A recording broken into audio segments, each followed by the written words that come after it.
So the Pittsburgh Pirates really had a wild week. Mm-hmm. It started with the concession worker going to a couple patrons and just playing some Rock'em Sock'em Robots. Yeah, dude.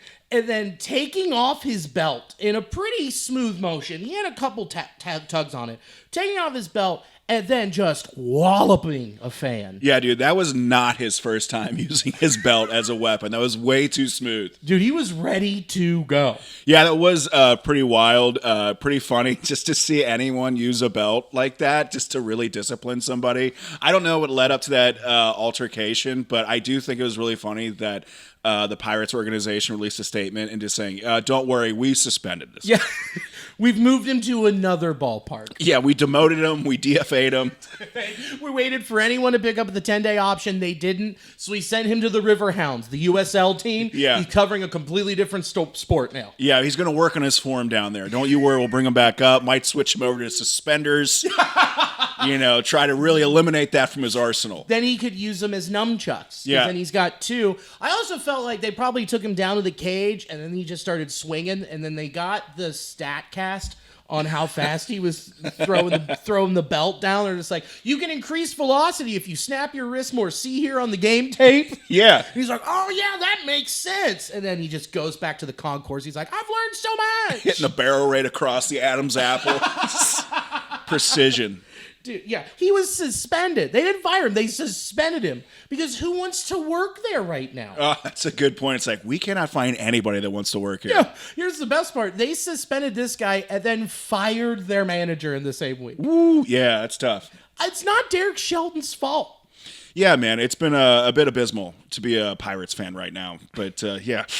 I mean, their attendance numbers are down. Mm-hmm. It was like 2 weeks ago. It was a Friday night. It was like beautiful. It was like 71 degrees, whatever. Perfect night for baseball. Perfect night to jump over a ledge. Just fall right in, head first into that one. Yeah. 13,000 people there. That's bad. That is very bad. And I don't blame them. I don't blame the fans for not going. I don't blame Derek Shelton for them being bad. I blame Bob Nutting, the owner, for not putting money in, and I blame the GM for not building a team. Like, I understand if you don't have money, you don't have the ability to sign free agents, then you can't make your team better. Yeah, I do feel like a lot of owners, people that are invested into like a lot of ball clubs or any sports clubs, do hide behind the fact that they don't want to invest in the idea of you need to spend money in order to make money. I think they like the formula of, hey, let's have one or two exciting guys and make the rest of our money on bobbleheads. That just kind of seems to be like the formula for some clubs. Sure. And then they have, every team there's revenue sharing. And so the A's this last year, the MLB stepped in and was like, you got to spend some money or you're not getting revenue sharing. I'm like, fine, whatever. So the Pirates, I feel like the league needs to step in and go, hey, you have this pitching staff. You have you have pieces you can build around. You choose not to. So we're not going to share this money. Yeah.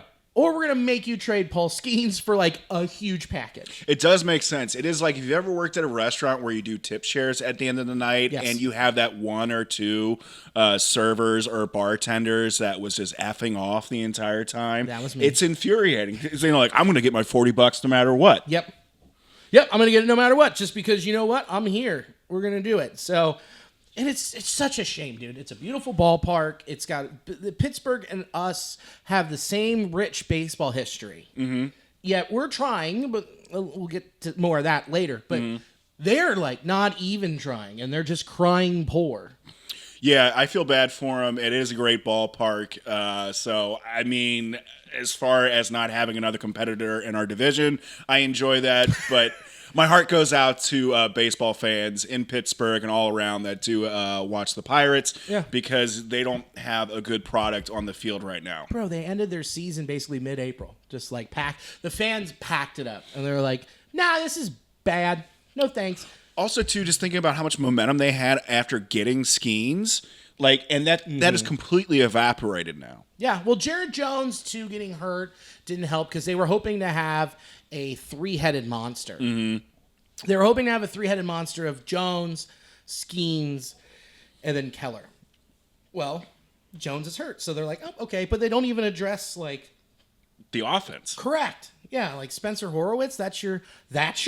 Mm-hmm. And then what they did to Rowdy Tellez last year was a sin. He only needed 3 more ABs or 4 more ABs to get that bonus, and they just DFA'd him. That's so cheap. That is so Bob Nutting. Yeah, dude.